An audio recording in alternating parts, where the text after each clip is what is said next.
Yeah, so we are recording this. I know there's a few people that weren't going to be able to make it tonight. So if you want to watch this again later or catch up with something at another time, you'll be able to do that. Welcome. Thank you for coming. This is the first webinar we've done this fall, and we're going to be talking about private land across this great state of Maine. A significant portion of land in Maine is privately owned, especially the forests. A lot of us who bicycle and like to explore these great Maine forests really enjoy going into these places that don't see a lot of civilization and don't have like a population structure. But what are the rules there? Can we go in? If it's posted and it says no bikes, it's pretty obvious, but most of the land out there is not posted. It does not say anything against bicycling. What about overnight camping? What about having a campfire? What if there's an established ATV or snowmobile trail? What if I have all these awesome photos at the end of my trip and I want to share them on social media? Are these good things to do? What do I need to know before I do them? So that's what we're going to be talking about this evening. We have a guest tonight from Inland Fisheries and Wildlife, David Chabot. He's going to take a moment, a little bit in a couple of slides, just talking about his department and what they can do to help all of us navigate safely and respectfully. And I work for the Bicycle Coalition of Maine. Many of you are probably familiar with our organization. If you're not, I encourage you to go to bikemaine.org. Check us out. We are a nonprofit. We are member supported, and we do a lot of work, including safety, events. We advocate for safer walking and bicycling across the state, and we advocate for better access to bicycling and walking, including in Great Maine forests. David works for the Inland Fisheries and Wildlife. David, would you like to say a few words about your department? Yes, yeah. Again, everybody for attending this evening.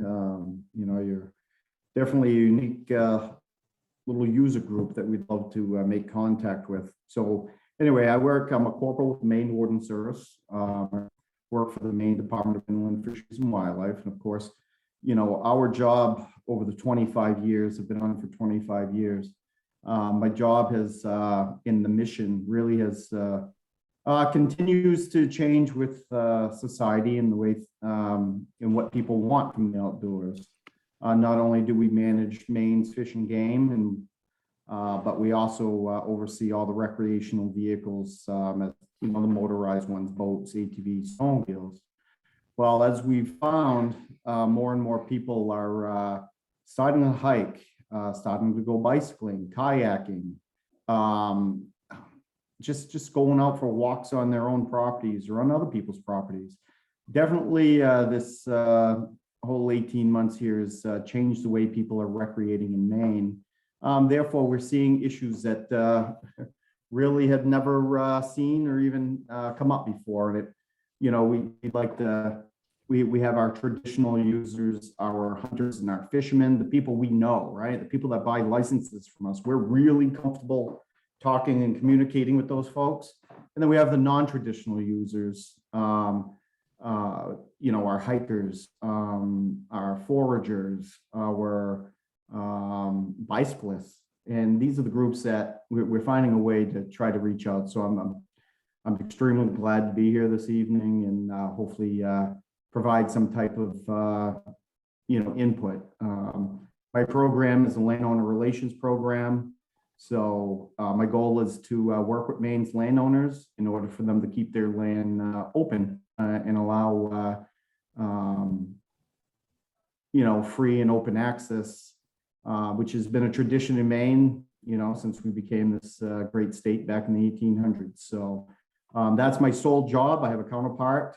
He and I, there's two of us, and the focus is just to work with Maine's landowners and solve their problems, give them one-on-one attention when they are having problems, and come up with some type of solution so that they're not closing property that is so valuable to all of us to recreate and enjoy why we're here, why we're in this great state. So again, thank you, Eric, for having me. Yeah, well, thank you, Dave, for joining. So topics for tonight, these are topics that we had accrued and then some additional ones that you, our participants, donated. So the first and most general one is, can I go or not? Is it trespassing? We're going to talk about camping and where that can take place and how it should be done. Campfires, same thing. Like, can you have a campfire? And what does a campfire mean? Does it mean a little warming fire? Does it mean having a stove that has a fire so you can cook some oatmeal? What does campfire mean? ATV, snowmobile, multi-use trails. If there is an ATV trail, does that mean by default it also allows bicycles? Social media, we talked about that, and it is something that can, I think, shine a little light on what you did and encourage other people. It can also raise a red flag. So how do we handle that delicately? Landowner liability. What liability does a landowner hold? Does it change if the landowner is charging a fee for access to that land? Are there any tax advantages for a landowner who allows access to the land? And if all else fails and we don't cover it tonight, where can you go to find some answers? All of you, I encourage to use the chat feature. We're going to go through these topics, but if you have a question, please enter it into the chat. Ask away. I would also say, like, don't feel shy about unmuting yourself and asking a question. That's totally okay on this platform for this evening. But we really want to make sure that we're responding to your concerns. And this is a special opportunity to hang out with David and talk about something that is really close to all of our hearts, but we want to be able to protect it for the future. So I'll take off the screen right now. So it's just us. And let's start with the first one, David. Like, when we're entering an area or we're thinking about entering an area, how do we know whether it's even okay to go past and off that public access road and go down that gravel road or that old skidder trail? Well, first and foremost, we need to be looking for some type of signage, right? There's one of four ways a landowner, we kind of put the burden back on landowners that if they don't want somebody there, then they have to post it in one of four ways. One being they can verbally tell you they don't want you there. Another way is they can put a purple mark, and we'll get back to that purple mark. It's a horizontal mark, anywhere from 3 to 4 feet off the ground. It's what they call OSHA purple. It's 1 inch by 8 inches long, and that's a sign of posted or accessed by permission only. And that's a traditional, actually accepted thing throughout the nation. So whether you're in California, purple horizontal mark means the same thing, means posted or accessed by permission only. The other way is through signage, placing signs every 150 feet, prohibiting the activity that they want on their or don't want on their properties. And those right there are the ones that you're going to see, or posting a sign in a conspicuous area in which it's going to come to the attention of the intruder, meaning like at the head of a road, a major road system that goes into their properties, a field barway, stuff like that, where it's all fenced in all the way around the perimeter, but there's only one way in. If they had signs right at that one way and there isn't, that's all that's required. So those are the four ways. If the land, here's the plus. Maine landowners actually don't like posting their property. A, it's a lot of work. Two, they actually don't mind people utilizing it. But again, with 94% of Maine privately owned, we have a tremendous amount of landowners. I don't have the number, but it is an outstanding amount considering we have just over 21 million acres total, So really look for the signage, look for the purple paint. If it's not there, that means they're offering traditional access. That means tread lightly, respect it, and treat it better than you treat your own stuff. What we find is any low impact type of activity, most landowners do not have any type of issue with. So it just comes down to that signage. Now, if you're on just, you know, I don't want to jump ahead yet, and we'll cover it when I start talking about ATV and snowmobile trails. Just because you're on a some type of established trail that has signage, that may be only for a specific time of year. Okay. But you know, when we're talking in general, like your logging roads that we were just talking about, you know, you're driving down, you know, Route 202 or Route, you know, 3 or something like that here in Maine, and you see a logging road, there's no signs. It's, you know, the hardscape is, you know, hot enough, you're not going to damage anything. And there's, yeah, you're essentially free to go. So it's very interesting. It's something that we don't want to take for granted, right? So no signage, open access. Signage, start, just be aware. We have a lot of people that are missing that purple paint. That's been law for almost, I want to say 13 years now. And every year we throw it out on the website, say, hey, hunters, trappers, people outdoors, fishermen, remember the purple paint law. And it's amazing how many people every year go, wow, I didn't know that. So I always throw that out there. If you're seeing purple paint, those aren't just boundary markers. That's a warning to you, stay off my property.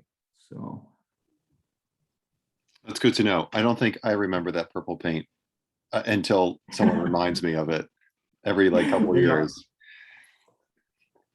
One of the questions that's already come up, and this is something that we've talked about, David, is in general, like we don't have a lot of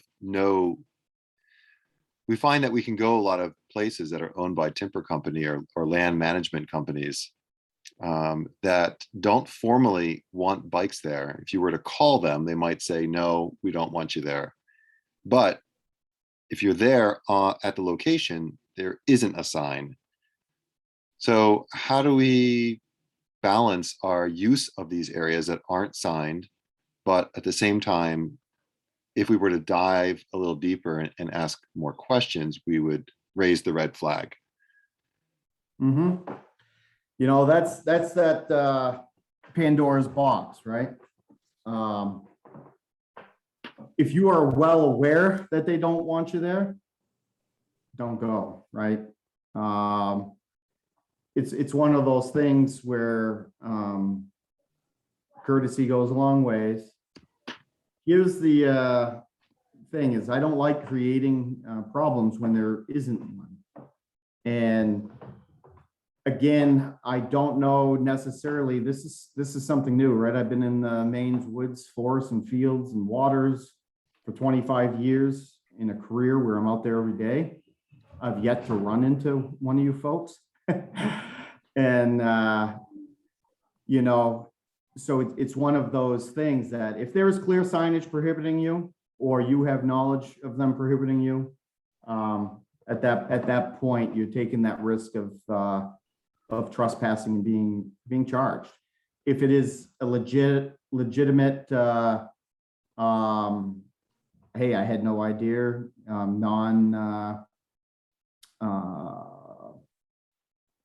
one of those things where, you know, I didn't really have any intent on breaking the law. You know, you and I talked about it. You started on this piece and you ended up, when you came out, you're on a different, you're like, whoa, okay. All right, there's no intent on that activity. So it's going to come down to the individual's intent, right? I mean, we do have people every day go, you know what, screw it, I'm still going to do it. And, you know, we got to tread lightly on that. You can't, especially if you're prohibited. What we found at the Bicycle Coalition when we hosted the Maine Woods Rambler, which is a gravel route up in the Millinocket area, this is an area that I've ventured, and I know other people on the call probably ventured and explored. It's not signed, but the moment we decided to host an event there, a lot of things became much more complicated. Yep. And so we were able to get a 1-day use permit from a couple of land managers. but not others at all. They said flat out, there's no way, doesn't even matter if it's for part of a Sunday or even an hour or a year. Like the answer is no, no, no, no. They didn't even want to discuss the topic of bicycles on the land. They were very firm against that. So with that event, for instance, like we were fortunate that we had enough land managers that allowed it in order for us to make a loop. But otherwise, we were shut out of making other loops that we were actually really hoping to route the ride upon. Yeah, no, and you're right, Eric. See, and that's that whole thing. And that's where communication can come in and assist you in those types of, again, you're new to the landscape. You really are new. You know, I gave you that example over down towards Durham in Pineland, down in New Gloucester, Durham area, Pownell area. People have been leaving the campuses or premises of the state park and or Pineland and ending up on farmers fields via snowmobile trail systems. Well, the farmers down there have made it clear to the snowmobile clubs that if they didn't get a handle on the mountain biking during the summertime, that they weren't going to have any snowmobile trails during the wintertime, and that those trails were specific for snowmobile, and that the farmers did not want anybody on them during the summertime. So when you're seeing those posted signs along a trail system that is established, that means that trail system is only for a specific purpose. And you see that a lot during snowmobile season. You're driving on your snowmobile up through the woods and you're seeing posted signs. Well, those posted signs are for any other time of year besides snowmobile season, because that is an authorized trail from that landowner. So most of the time, you know, that was very unique, I think, of a situation, because the farmer was experiencing people coming across his hay fields and continuing on with the trail, and he didn't appreciate the group of riders coming through, not just in one line, but all spread out across his field. So he's looking at that as money. That's his crop, and he wanted to make it clear that that was only for winter use. So that was interesting. That's happened a couple different times in that area as people leave the campuses of Pineland and or the boundaries of Bradbury State Park, and create a little bit of conflict in that area that is a lot more populated than where we're talking about up in up on some of these private roads. So what if it's an ATV trail? How do we, does it matter whether the land? Yeah, so that's, you know what, on the ATV side, I can't speak for any of the landowners. I can speak to our multi-use trail systems. We have several of them scattered throughout the state. The state owns those, and those are the railroad beds, the Whistle Stop Trail from Livermore Falls up through. Down East Trail. There's several trails that can be found on Department of Agriculture, Conservation and Forestry's website, Bureau of Park and Lands. And those multi-use trails are state owned. So we allow horsepower. It doesn't matter what you do on it. You are allowed there. It's public lands. On these snowmobile trails, these are only there through agreement. And the agreement is for the activity such as an ATV or a snowmobile. Those funds come from the registrations of those vehicles. And we haven't had any mountain bike / ATV conflicts. We've had fat tire bike snowmobile conflicts. I think we actually had a couple accidents involving snowmobiles and fat bikers. So snowmobiles, we don't have a speed limit in Maine, so they sometimes are a little irresponsible, I guess, and they've taken pedestrians out, skiers out, everything else, especially now that the four strokes are a lot quieter. They come up on you, and yeah, they're quite surprised to see somebody within the trail system. So. Is it okay to on fat private bike la- then? What was that? Is a wintertime use of snowmobile trails, uh, is it approached differently by landowners than that example you shared of the fat biker or the mountain biker passing through the farmer's field? Yeah, again, one of the situations last year, complainant said, listen, I gave permission for snowmobilers to ride on, to have a trail through my property. They come and go quickly. I just had a group of mountain bikers with big tires and they just come through my yard and they're still now just going up the trail. I don't want people lingering around my yard and my house. And he felt like he goes, this isn't for, I understand this for public use, but do I have to allow mountain bikers on this? I gave the snowmobile club permission. I didn't give these people permission. So, yeah, it's definitely one of those situations when people aren't used to seeing you on the landscape or those situations happen, right? You think, all right, hey, the bike is very a low impact product. I mean, it's great. You'd think no one would have a problem with it.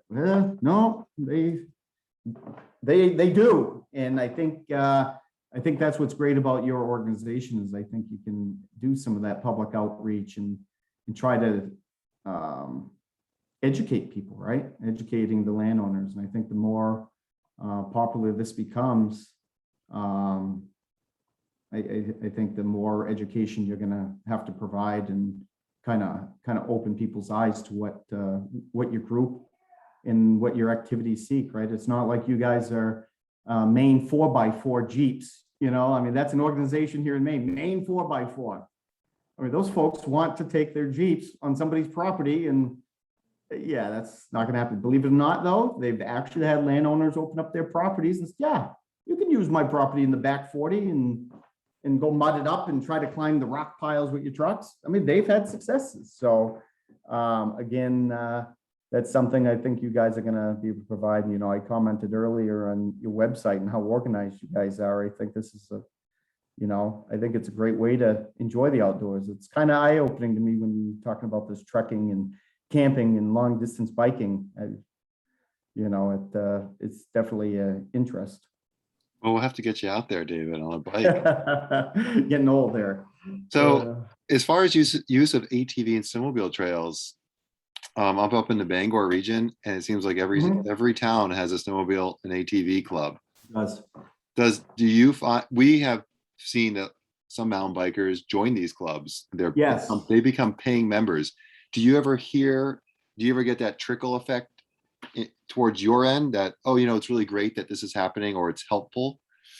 Yes, actually, that's been one of the more recommended ways to get involved. And that you hit it right on the head, and thanks for bringing that up. That's kind of slipped my mind. Yes, that's exactly what we suggested to the group down in that Durham Pownell area. And that's their way of helping establish a voice, right? That's their way of when they're doing work on that landowner's property. Hey, I'm so-and-so, and I do ride snowmobile, but I also ride mountain bike. I know we had some issues last year of people mountain biking, came through the club president, and you're able to explain. And sometimes through just explaining to people,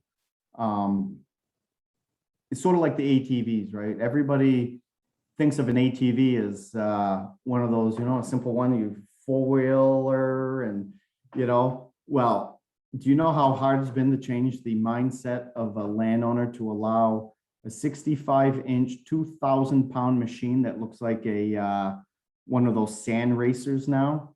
But over time, we've been able to work with Maine's landowners, and they're accepting of them now. So I think through education and continued outreach like this and responsible use and being courteous, right, and communicating, I think the world's your oyster. I think you're in a great spot.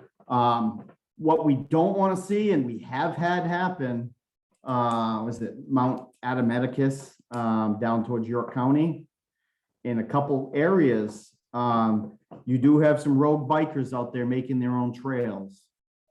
And Agamenticus is one of the, are you familiar with the spot? Ever hear of it? Yeah, it's not unpopular.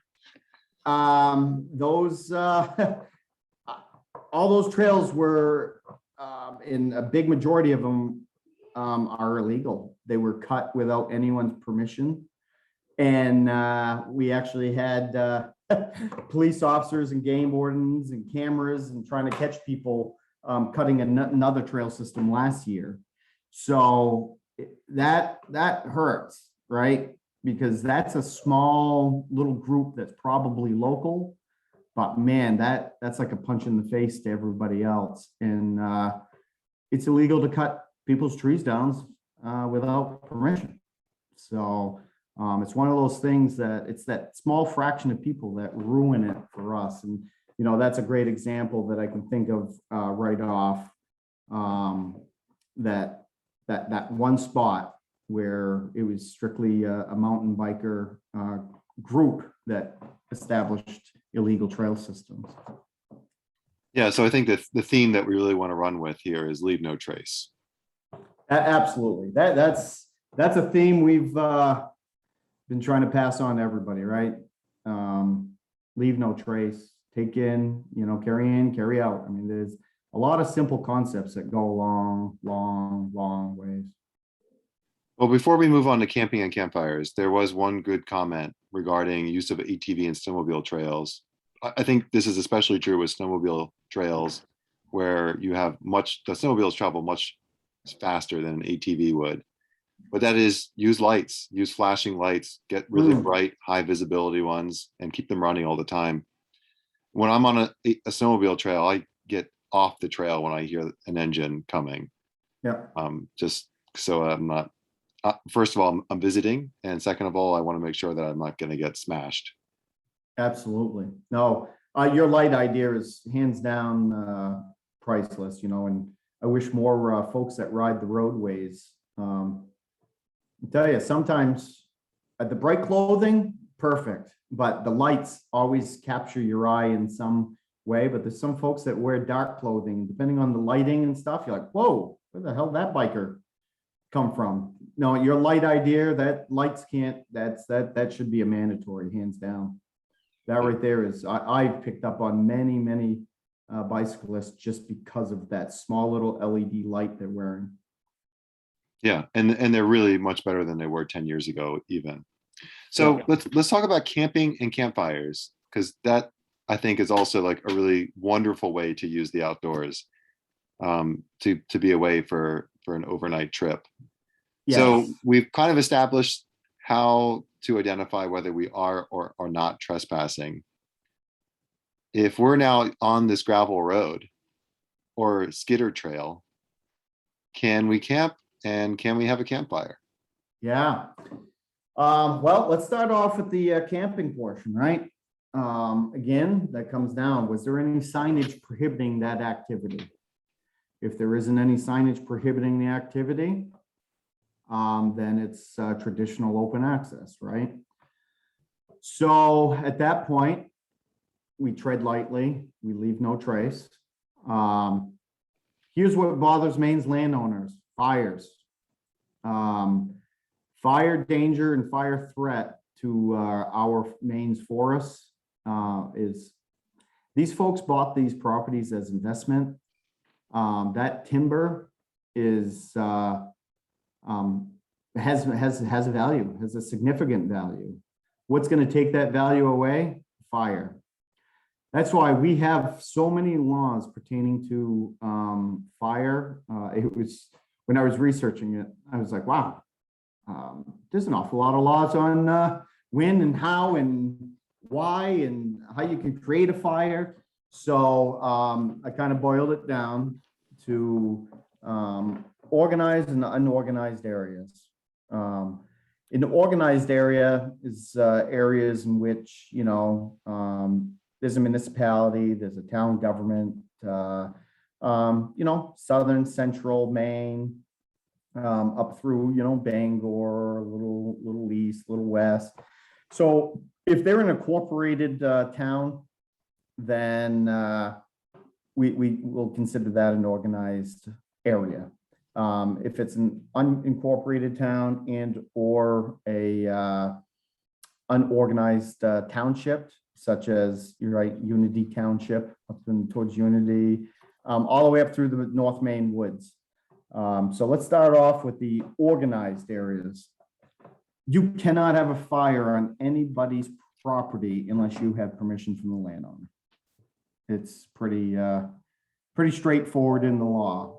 So it's one of those things that that's the landowner's right, and the law says you can't have a fire unless you have their permission to have it. So I know that's usually people are summoned by Forest Service for burning without a permit, because in order to have any type of fire, whether you're either organized or unorganized, you need to obtain a permit from either the fire warden for the area and or the Maine Forest Service. So if you're a Maine guide, you can get a permit that lasts the whole year. So you kind of get a blanket permit as a Maine guide, because you're held in a little bit higher esteem. You went through a bunch of testing, and they'll actually issue a permit because you have a guide's license. So with that, if you're down here in an organized area, you still would need landowner permission. When you're up north in those sites, and if you're in anyone ever see those established campsites, and it says just that, established campsite by Maine Forest Service, Kindle fires are allowed, and there's a ring there. Well, that's a designated spot. You don't need anything as long as you're utilizing that ring and there's no fire danger out, right? We're not in, code red. And that's something when you're going out into the forest, you're gonna look at. A lot of areas last year up in that Rangeley area was all drought ridden. I did a lot of fishing. You can never have a fire. There was always a fire danger. So that's something you're gonna wanna consult through the Maine Forest Service and the fire danger for that area and stuff. So if it's an established site, you don't need anything. If you're just stopping at a little wood yard, right? You just biked in 10 miles, it's a nice little wood yard to set up your tent. You would need a permit to burn there if it's an unorganized township. And that permit comes from the Forest Service? And what was that? Yes, from the Maine Forest Service. Yep. And or the local fire warden. Like if you travel up 201, you get into Jackman, there's like a sign there that says fire warden. That's his job. He issues permits. I'm looking through my gazetteer here. Yes. And it's really clear. If I open it up to a random page, I'm going to see, okay, this is Trenton. But if I go to a more desolate, civilized area, I see T1 R12. Yep. So that's when we're talking about unorganized, we're talking about those TR places. Is that true? TR places, areas like even one south, right? Unity Township or Unity Plantation, that's an unorganized. Milton Township over by Bethel, that's unorganized. So there's every now and then you got these little sporadic ones. If it's followed by township or plantation, or one of those T numbers, or T10, R10s, stuff like that, those townships, those are unorganized. So, and those are essentially county governments oversee those and collect the taxes and stuff like that on it. But areas like Trenton, Lewiston, Auburn, Bangor, the small town of Lee, all the way down to, any small incorporated town that has some type of town government, you can consider to be organized. So if there's some type of formal little town government, consider it organized. If there's no town government, then you're in an unorganized.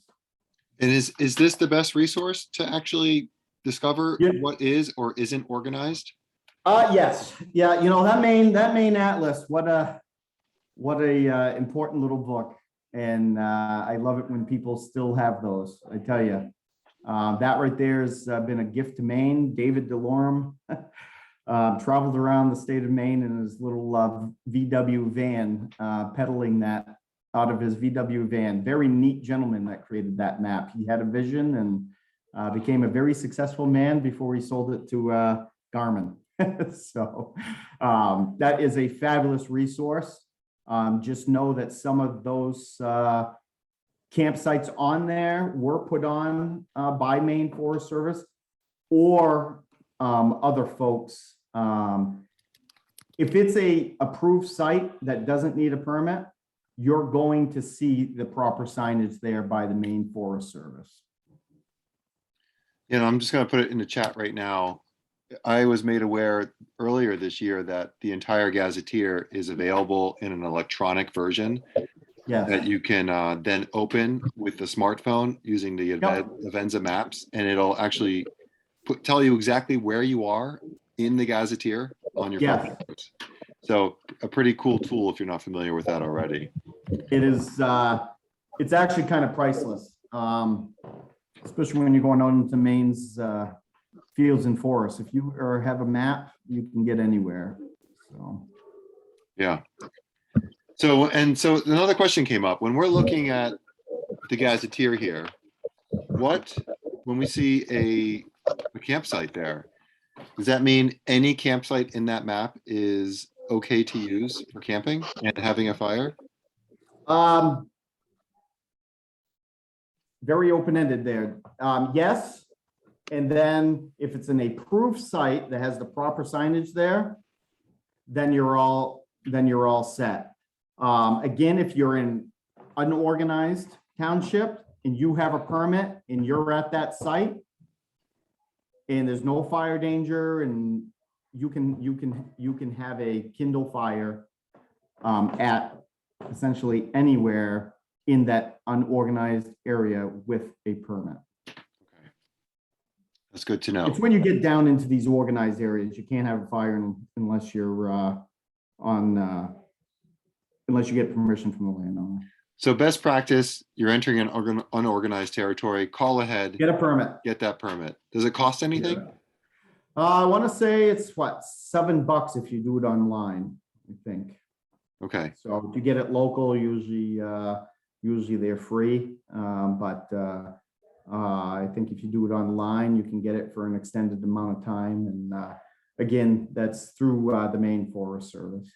I've called Maine Public Lands before for a permit, and they've just given it to me with over the phone. They just want to know like who's in the party, what nights, and what area. There you go. Okay, that's a different one. That is all the same Department of Agricultural, Conservation, and Forestry. So it's all the same folks. So that's good. If that's been their memo, perfect, because that's exactly who oversees it, right? So you got the Maine Bureau of Parks and Land, you got the Maine Forest Service, you got the Maine Department of Agriculture. So you essentially have 4 or 5 departments all stuffed under one umbrella of what they call DACF, Department of Ag, Conservation, and Forestry. So it gets very, very confusing. They all used to be separate departments. Back about probably 12 years ago, they merged all of them into one, and made it a little bit more difficult for the public to fully understand where everything went. One website though, it feels so clean. One website, you got it. Yeah, Department of Ag, Conservation, and Forestry. All right, let's talk about social media, because I think your question before we started tonight was like, do you ever like see other people out there? Like, how popular is this? And the perception, if you just look online and social media, is that, wow, this is huge. There are entire publications devoted to adventure cycling, like off-road adventure cycling. People love to show their photos and experiences on Instagram. Strava, like you Strava your ride, meaning your whole ride, the map, the route, where you passed, whose backyard you went in. It's Yeah. all online and available to use and follow for someone else.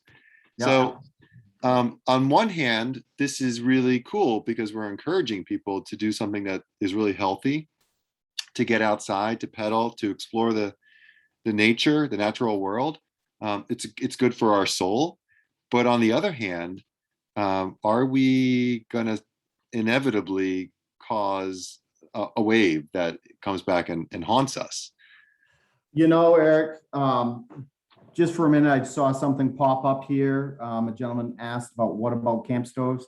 Camp stoves, Right. propane stoves, kerosenes, none of that is considered a fire. A fire is considered kindle when it's essentially an open flame, i.e. wood. What we all picture as a campfire, that's what a fire is considered. If you have a portable camp stove or other essentially cooking appliance, that is not a fire and you do not need any type of permit for that. So hopefully that answers that question that just popped up on the screen. No, Eric, you bring up a great point. And, you know, it's something that we've seen kind of bite our traditional users in the butt. And I was explaining that to you earlier, where we've actually reached out to some of our, you know, trappers, and they weren't doing anything illegal, but they were showing an animal in a trap or something like that. Well, that's offensive or can be construed as cruel to some folks, when really it's one of the only ways to manage the population for those animals. And that's why we allow trapping here in Maine, because without trapping, we wouldn't be able to manage our fur bearers and have a stable population of the coyote, the fox, the raccoon. Instead, those animals would go amongst, they would starve, they would spread disease such as rabies, distemper. So it's a very, very important management tool for us, but these folks were kicking themselves in the butt because they were posting this stuff on social media, and people that found it offended were calling and trying to pass legislation against trapping. So it's one of those things we got to be cautious about sharing such a good thing sometimes. You know, it might be well intended, but it might come back and also bite you. But there's a balance there because it also is used as a educational thing. So I don't know. You really need a very good media person. You know, I look at your website and the way you guys organize that. Wow, those are those platforms. But to just go willy-nilly and say, I went up to the North Maine woods and I did this or I did that. People are gonna, like you said, that Strava, I just learned about what Strava was. And yeah, I think you could maybe take a good thing and turn it into something that you never intended to turn it into. And we found that this year, believe it or not, with Maine Trail Finder. And all the people getting out over the last 18 months going hiking, in the burden they placed upon the areas, it was tremendous, to the point where land trusts were closing their trails down. Private landowners were going, whoa, hey, I have never seen that. There's people parked a mile down the road just to hike this little trail. And when asked, how did you find it? Maine Trail Finder. So again, that right there was a great use of a social media platform that went overboard because people kept posting it. And these waterfall hikes and stuff like that you keep seeing put on Facebook, it's overburdening these places to a point where the people that own them are actually closing them down. So, or limiting access per day, having to hire personnel to sit there and man the parking lot and say, all right, no, we're at capacity. Anybody that just arrived, you have to go home. So very interesting. Have you personally, in your professional role, have seen any negative kickback from cyclists posting stuff on social media? No, not yet. Nothing. Nothing on the social media event. What we've seen kickback on is the recreational motorized vehicles and hiking. Yeah, hiking is the new one. That one popped up, you know, here over the last 18 months, and the hiking one keeps really bouncing back of overburdening the trail system and the use. So, Okay, good.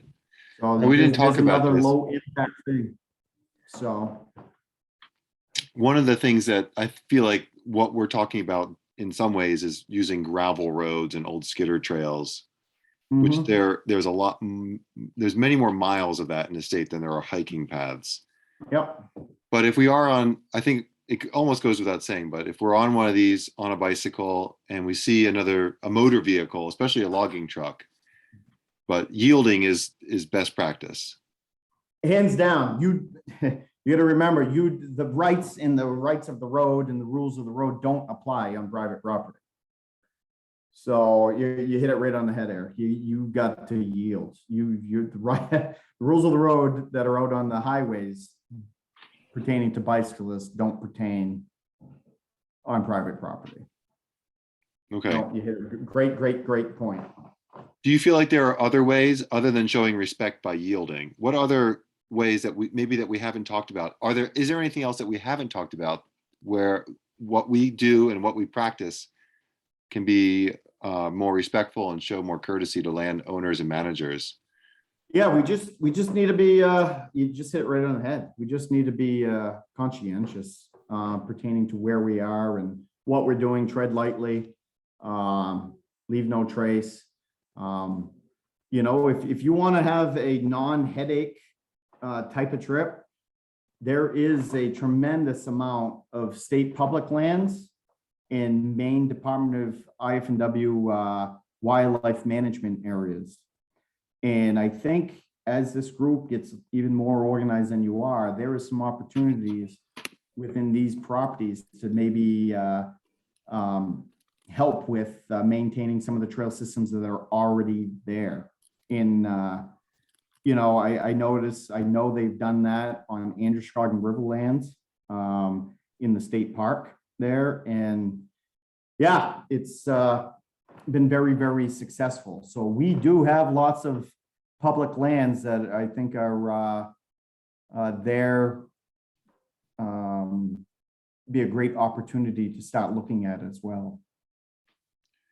All right, so we have about 10 minutes left. I'd like to leave a little bit of time for some additional questions from the audience, but let's talk about the landowner side of things. Yes. So liability is the big one. If I own land, what am I liable for? And does it change if I'm allowing free versus fee-based access? Yeah, and that's a great way to decipher the two, right? Maine has been copied throughout the country on our landowner liability law. It's under Maine revised statute Title 14, and it's a document that pretty much says if you're allowing somebody on your property and they are recreating there and they get hurt, that person cannot turn around and sue you. And I'm giving the really Reader's Digest version of it, right? But that is the essence of it. And that law right there has protected more land in the state of Maine than anything. As a matter of fact, there have been many states throughout the country that have copied that.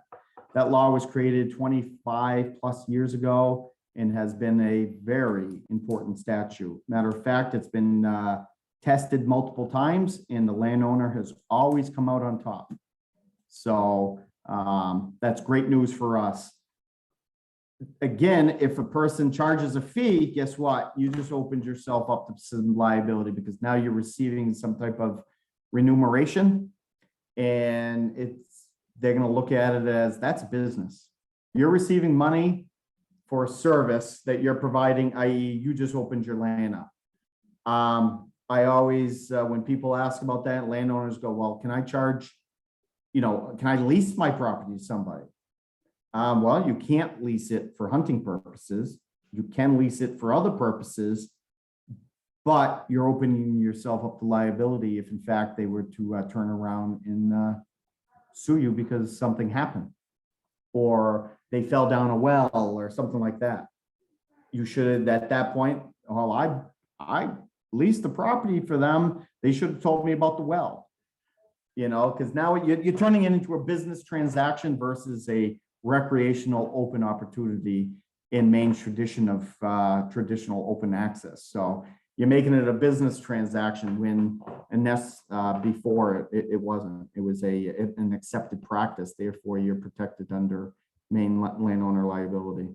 So if it was me, don't ever charge anybody to be on your property to recreate, because you're opening yourself up to a big lawsuit if something was to happen.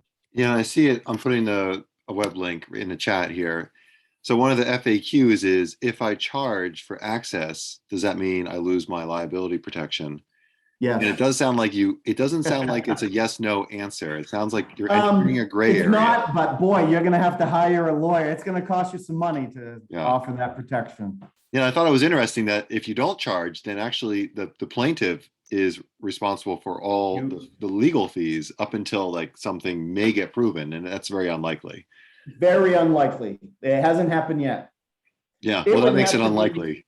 It would have to be so negligent and reckless and intentional for that to happen. It would have to be, you saw an ATV or snowmobile go by, you know that it's going to be a dead end stop up the road and they're going to have to come back through, and you put a cable up and they were hurt or killed. I mean, it literally would have to be that intentional for that law not to help out Maine's landowner. So we had a question come in, like where is there a collection, a resource where I can find private land that actually is supportive of bicycle use? I think there are some resources out there that are helpful for that. Like I would mention, like there's a web platform and an app called Trail Forks. There's Maine Trail Finder that kind of collect different trail systems. Some of them are privately owned on privately owned land, and then they allow public access to it. But David, are you familiar with any resource that would allow people to find private landowners that are supportive or even promoting cycling? No, that's something we continue to kick around at a state level because we don't even have a full mapping system for our own ATV and snowmobile trails. So the Maine Trail Finder has come a long ways. They've actually done a lot of work. Very, very impressed on how that group is. So I think that's a great recommendation to start with right there. Okay, I know that. So for as far as trails go, Maine Trail Finder, Trail Forks are really good resources. Local NEMBA chapters, New England Mountain Bike Association. I do know I know firsthand that the Appalachian Mountain Club, AMC land, especially around Moosehead Lake, is very supportive of cycling on those lands, and there's a lot of gravel roads there. Yes, almost 100 and miles. They continue to purchase more and more and more. So, and again, those are those great groups to join, right? They're supporting your activity. So that you just made a great point there. Those are those land trusts and those conservation groups you do want to participate in and offer assistance. So as you grow, you definitely want to continue that growing side on the avenue of reaching out, educating, helping, not just using. Right. And so here we have another question. Gravel riding on active logging roads is a super dangerous situation. We need to be careful. Just because a gravel route is on Trail Forks or another platform doesn't mean it's safe or allowed. So this is kind of what we've been talking a lot about this evening. But sometimes like we make a mistake. We don't see the purple mark, or we go in a back door, so to speak, that doesn't have the sign that says no bikes. So we've encountered somebody and they're telling us to get off the land. Is this a good time to have a conversation, or should we just like say yes and obey? All I can say is be respectful, be courteous, and obey and leave, and that's it. When it goes downhill is when you try and it turns into a heated conversation, because that landowner or that land manager, regardless, is always going to be right. So he's the one that's going to determine whether or not he's going to call police or call warden service. Be great, apologize, say, hey, I started here, try to offer an explanation. If they're they're more willing to listen. And just imagine that somebody came into your front and set up and started doing stuff right at your house, even though you only have someone else and so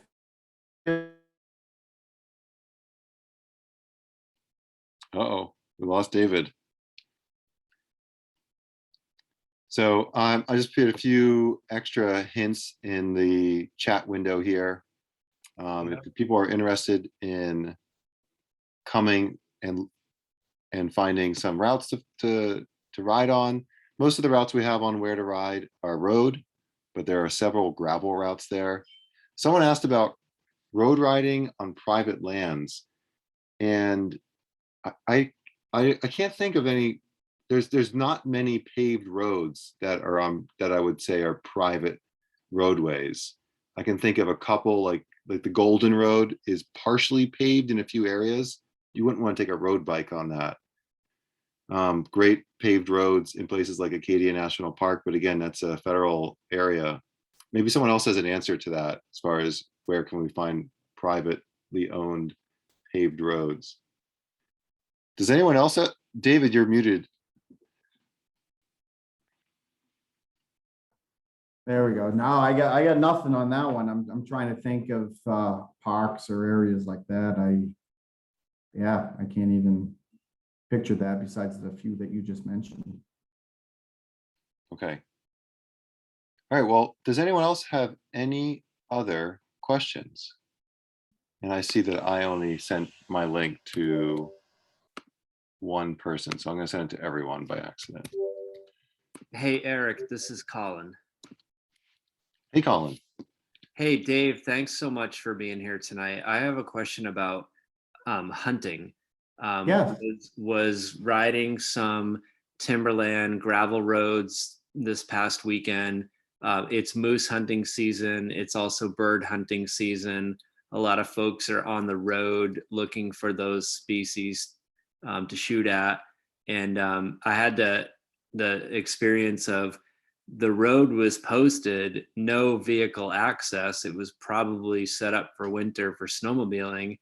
Yeah. And the moose hunters had driven down the road and were setting up a shot in an open area. And they did not want me biking down there because they were setting up their shot. Obviously, we need to get along together, and I respected the shot. They rightfully had said, you really ought to be wearing orange, even though you're on the road. Totally fair, and I appreciate that perspective. But just give us, for gravel bike riding during bird and moose season, just give us some helpful hints for getting along with those other users. Thank you. Yeah, no. Again, you're new to the landscape, and it's going to take a little bit, and that's why these conversations are important. We deal, and I'll give you an example.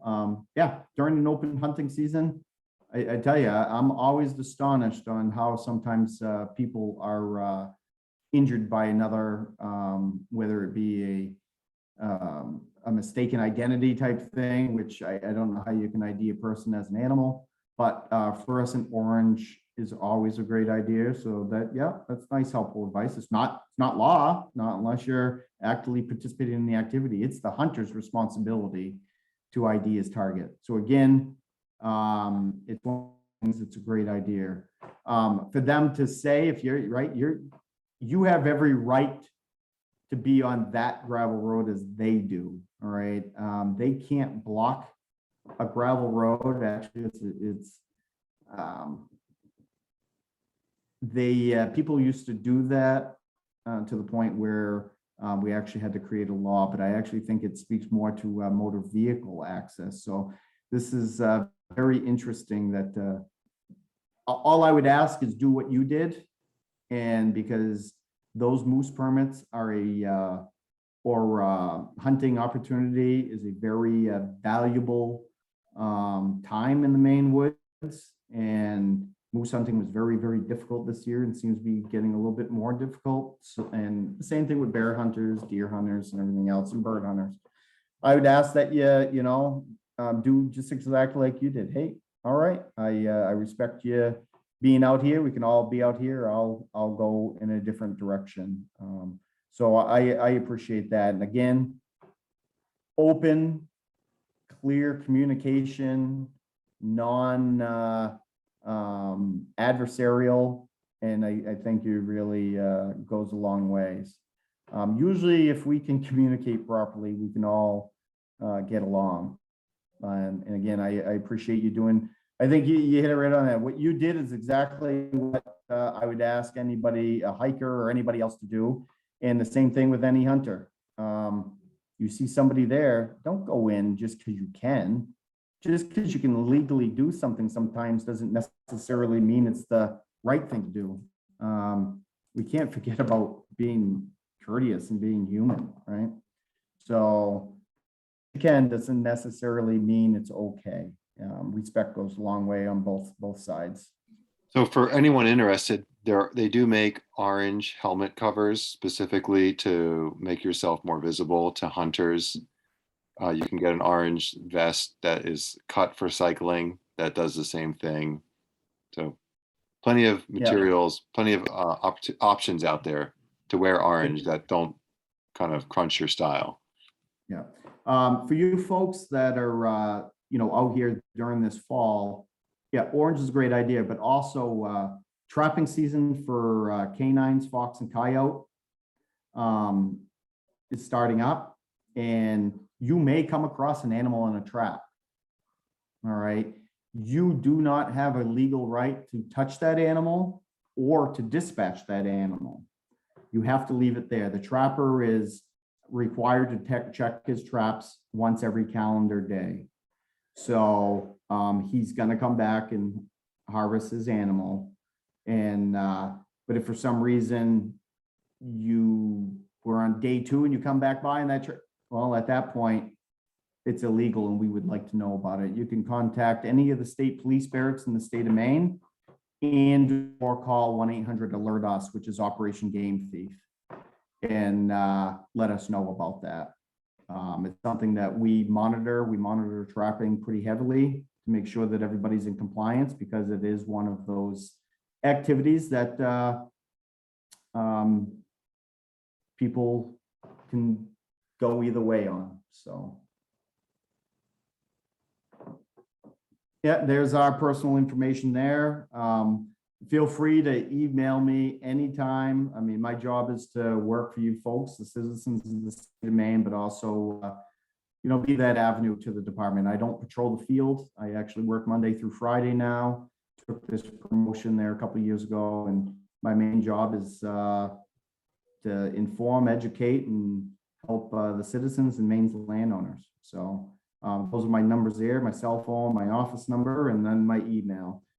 Email and cell are usually the best ways to communicate. And